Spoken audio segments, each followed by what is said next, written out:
Bienvenidos a la sesión 5 de Historia del Derecho en México. El día de hoy vamos a hablar sobre las formas de comercio y el surgimiento del derecho nacional. Primeramente, en las formas del comercio, vamos a ver que los comerciantes cada vez eran más numerosos en este nuevo territorio y no solamente llegaban de España, sino de otros países del continente europeo, entre ellos Francia e Inglaterra. Por lo que el intercambio de productos era variado, es así como para dar amplia promoción a sus mercancías se implementaron determinadas ferias para exhibir los productos y se generaba ese efecto de dicho intercambio. Para lo anterior también fue necesario pues, establecer una normatividad para que estableciera las relaciones entre los comerciantes y sobre todo el intercambio de los productos, así como instituciones de gobierno e instituciones jurídicas que controlaran la actividad que se desplegaba con este tráfico naval.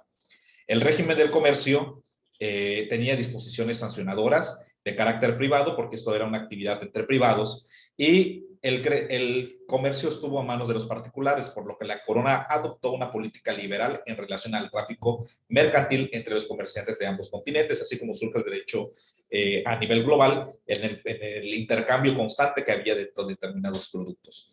La corona solo regulaba el tráfico internacional para obtener la balanza de pagos favorables, y respecto a las ideas económicas del mercantilismo, se depositaron en el crecimiento de una economía monetaria, capitalista y el surgimiento de los estados-nación. La consecuencia del mercantilismo fue una dependencia de la economía novohispana respecto a la península durante la vigencia del sistema de flotas hasta el comercio libre. Y para entender ello, vamos a entender primeramente el comercio interoceánico que se realizaba en Europa y en el continente americano durante la colonia, que realizaba de la siguiente forma. Esto hablando sobre en el proceso de la colonización y durante su establecimiento, el intercambio de los productos entre el viejo continente con el nuevo continente. A partir de 1543, las flotas salían 2 veces al año. De Sevilla, una en el mes de abril y otra en el mes de agosto. En América, los puertos en aquel entonces habilitados para el comercio con España era el de Veracruz en la Nueva España. Esto recordemos como el primer municipio que estableció la normatividad jurídica y el establecimiento de una forma de gobierno y de la relación también con Europa.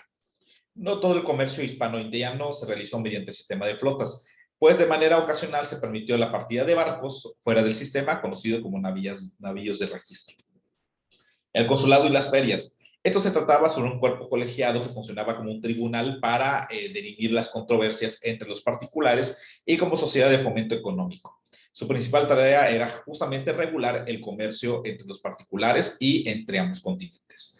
Una de las principales funciones de los consulados fue la de establecer tribunal de justicia encargados exclusivamente de avenir las partes o fallar todas las disputas que en los tratos o contratos tuvieran los comerciantes. Y las ferias sirvieron para esencialmente como intercambio y motivo por el cual los comerciantes propusieron crear en 1808 un circuito de ferias que funcionaran cada mes a lo largo y ancho del virreinato. El reparto forzoso de mercancías, ¿a qué se refería? Fue una de las bases para la primera etapa de la colonización española, en la cual la economía de las islas dependió fundamentalmente del comercio exterior ante la casi inexistencia de un mercado interno.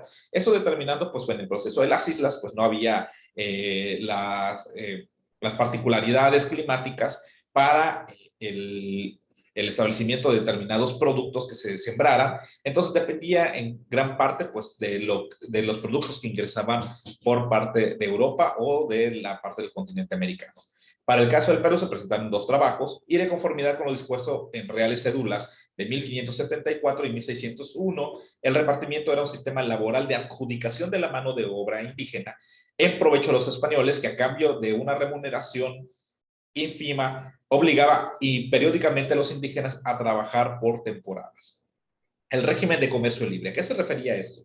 El régimen puso fin al régimen de flotas mediante el reglamento y aranceles reales del comercio libre de España y las Indias, esto para establecimiento también de ingresos por parte de la corona, con la que tuvieron que habilitar más puertos españoles para el comercio con América. Y se concedió la extensión de pago del derecho de palmeo, tonelada, extranjería, visitas, reconocimientos de carenas, licencias para navegar, y se liberó el tráfico de negros y se autorizó a los americanos a comerciar con colonias extranjeras, entre otras. Del antiguo sistema se mantuvo la exigencia de que fueran españoles los titulares del tráfico comercial y exponerla a la mayor parte de la tripulación. Esto en referencia también de las nuevas colonias que surgían por parte de Francia, Portugal e Inglaterra. La moneda y símbolos monetarios. En 1535 se fundó la Casa de Moneda en México, labrando monedas de plata, oro, cobre y vellón, y los placos, pilones que eran acuñados a la población eran de madera, hueso, baquetas de circulación durante más de 300 años. Esa pluralidad también de monedas que circulaban en la Nueva España, desde ducados, castellanos, pesos, pesos de minas, pesos de oro, sueldos, dineros, granos, tomines, pesos de pusque, escudos, pesetas, cuartillas reales, medios reales y otras, fue una fuerza también para el establecimiento y de los precios que establecían en las relaciones comerciales entre esta regulación que existía en materia comercial. El surgimiento del derecho nacional, como después de la independencia de México, fue necesario organizar nuevamente la naciente Estado-Nación. Después de haber vivido los 300 años de colonia en este régimen monárquico absolutista por la corona, las ideas de la Ilustración trajeron un aire renovador de fuertes cambios políticos y por parte también de los entes jurídicos, lo que provocó un movimiento constitucionalista que fue codificador, esto para regular y compactar todas las leyes que existían de determinados temas, así como la incorporación de dicho régimen de garantías a los gobernantes y por ello el juicio de amparo su surgimiento. La independencia, como todo proceso revolucionario, trajo un cambio normativo a otros que llevó a cabo por tres razones principales. Uno, el derecho castellano indiano que había sido dictado por el rey era el vigente en México en el momento de la independencia, recordando también que en esta constitución que en España reconocía ciertos derechos y limitaba ciertas opulencias también por parte de los latifundistas, pero que en ese mismo derecho pues también había ciertos establecimientos de una nueva normatividad de derechos y obligaciones. Gran parte de ese derecho ya no correspondía a las ideas del derecho de muchos mexicanos, cuyo gobierno a lo largo del siglo XIX creó y aplicó diversas leyes nacionales. Y tercero, la realidad social, política y económica del país rápidamente se fue modificando. Y con esto también el establecimiento por parte de esa conceptualización de la Ilustración de una forma de gobierno tripartito. La soberanía y la Constitución de Cádiz, Constitución de Apatzingán. La Constitución de Cádiz trató de complacer a todos, a los nobles, a manteniéndoles sus títulos y honores, al clero para el goce de sus opulencias, inmunidad y privilegios, a la clase media con la seguridad y protección que no había tenido y al pueblo en general un reconocimiento a sus derechos y prerrogativas. Morelos tomando este modelo se formó un congreso de representantes de las regiones liberadas y que las eligió Morelos como generalísimo encargado del Poder Ejecutivo. Al Poder Legislativo residía el Congreso Nacional y el Judicial integrado por 15 funcionarios. En ese congreso, en 1813, proclamó el acta solemne de la Declaración de Independencia de la América Septentrional y estableció la República y se dedicó a la elaboración de los sentimientos de la nación. La primera constitución mexicana, que aún sin ser una constitución, había un reconocimiento sobre los derechos y sobre las formas de organización de este concepto de país que iba surgiendo en Nueva España. Las bases jurídicas de la independencia, como un documento para lograr la independencia de México, fueron el Plan de Iguala y el Tratado de Córdoba, ya que declaraba la independencia de la Nueva España y aunque no aspiraba a ser constituciones, se estableció la forma de gobierno monárquico constitucional moderado por el que se llamaban a Fernando VII o a su dinastía para reinar. El Plan de Iguala fijó las bases fundamentales de la Constitución del Estado mexicano, en virtud que aportó los principios de la organización política contenida en 24 puntos. Y en 1824 llega a España Juan O'Donoghue como nuevo jefe político superior de ese territorio, quien al ver el estado de la revolución entra a los tratados de Iturbide en Córdoba y en el 24 de agosto de ese mismo año se firman los tratados de Córdoba. Los principios rectores de la soberanía e igualdad de poderes planteaba como un pacto entre los estados, dividía la república en 19 estados y 5 territorios. Cada estado sería elegido un gobierno y un congreso, y el gobierno compondría en 3 poderes: el ejecutivo, legislativo, a través de senadores y diputados, y judicial. El poder judicial estaría encargado por la Suprema Corte de Justicia. En ese establecimiento también de la propia normatividad, pues hacía el reconocimiento de la soberanía que radicaba en el ejercicio y la declaración del pueblo. Los movimientos constitucionalistas, los federalistas y los centralistas, acabe de destacar después del movimiento de independencia, pues también hubo una gran disputa de cuál era la forma de gobierno que debería de regirse en el Estado mexicano.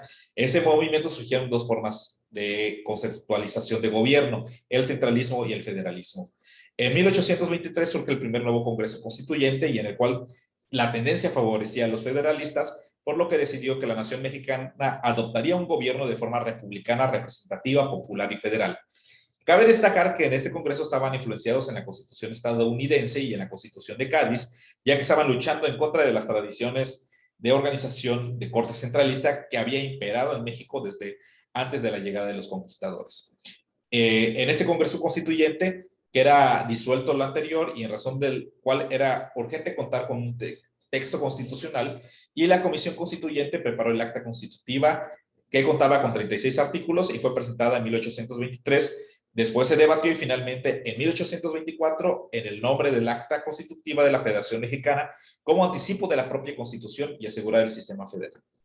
La Constitución de 1824 sufre una modificación a la implementación de 1836 de las bases del centralismo, mismas que fueron sustituidas por las también centralistas bases orgánicas de 1843 y en 1843 se restableció la Constitución Federal de 1824 y se modificó el acta constitutiva y en la reforma de 1847 hasta 1853, donde Santa Ana presidió la dictadura en México con tendencias centralistas, siendo derrotado en 1855 por la Revolución de Ayutla. Con ese acontecimiento dio un nuevo primera etapa de movimiento de reforma y se convocó al Congreso Constituyente de 1857, que expidió la Constitución Política de la República Mexicana de ese mismo año. El movimiento codificador era el objeto de las codificaciones, era poner fin a la multitud de ordenamientos y costumbres que habían aplicado los tribunales a lo largo de la Edad Media. Este proceso codificador, que también venía por la herencia romano-canónica, tenía en común lo siguiente: la sociedad basada en la razón, la libertad y la voluntad nacional debían garantizar los cuerpos jurídicos del derecho individual del hombre. Y las oligarquías criollas novohispanas que habían nutrido los postulados racionalistas del siglo de las luces conocían acerca del modelo de la codificación francesa y que también fue adoptándose a través de la Constitución de Cádiz y disponía los códigos que eran una forma de expresión del derecho del Código Civil, del comercio y el criminal. El nacimiento del amparo. El juicio de amparo es un mecanismo de protección y defensa de las garantías individuales, lo cual evolucionó durante los primeros años de la época independiente y fue elaborada en 1841 por Manuel Crescencio Rejón hasta cristalizar como medio de control constitucional y protección de los derechos humanos. En 1824 se introdujeron dos instituciones para la tutela de las normas constitucionales, una atribuida al Congreso Federal con la facultad de reprimir las violaciones constitucionales y la competencia y por parte de la Suprema Corte Federal para decidir sobre las infracciones a la Constitución y las leyes federales.